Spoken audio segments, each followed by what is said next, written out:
Hi friends, ముందుగా అందరికీ వరలక్ష్మి వ్రతం శుభాకాంక్షలు అండి.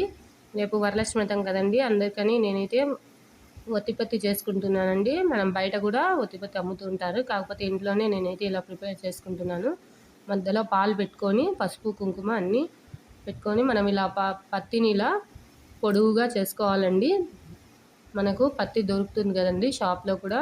విలేజెస్లో అయితే పత్తి కూడా బాగా దొరుకుతుంది, సిటీస్లో అయితే బయట అమ్ముతూ ఉంటారు. నేనైతే ఇలా పత్తితో నేనే చేసుకోవచ్చు అని చెప్పి ఇలా ప్రిపేర్ చేస్తున్నాను. పాలతో మధ్యలో అద్దుకొని ఇలా దండలాగా చేసి మధ్యలో ఇలా పసుపుతో ఒకసారి కుంకుమతో ఒకసారి మనం పసుపు కలిపి పెట్టేసుకోవాలండి. దాంతోనే పసుపుతో అద్దుకోవాలండి దండలాగా.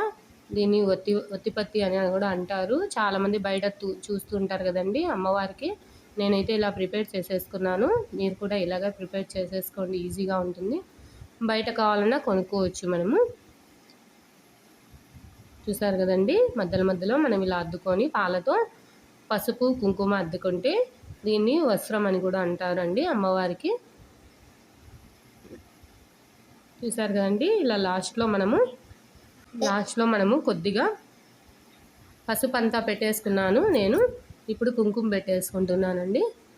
ఇలా ఒత్తిపత్తి అయితే నేను ఈజీగా ఇంట్లోనే ప్రిపేర్ చేసుకున్నాను. ప్రతి పండక్కి కూడా నేను ఇలాగే ఇంట్లోనే ప్రిపేర్ చేస్తానండి. చూడండి, ఇప్పుడు నేను లాస్ట్లో మనము పత్తితో ఇలా వస్త్రంలాగా చేసి చూడండి ఇలా అద్దేసుకోవాలండి. పసుపులో అద్దేసుకుంటే మనకి ఒత్తిపత్తి అనేది పెట్టడానికి పటానికి ఈజీగా ఉంటుంది, అమ్మవారి కలసానికి కానీ. చూసారు కదండి, దయచేసి సబ్స్క్రైబ్ చేయండి. Thanks for watching KVL Prasanna vlogs.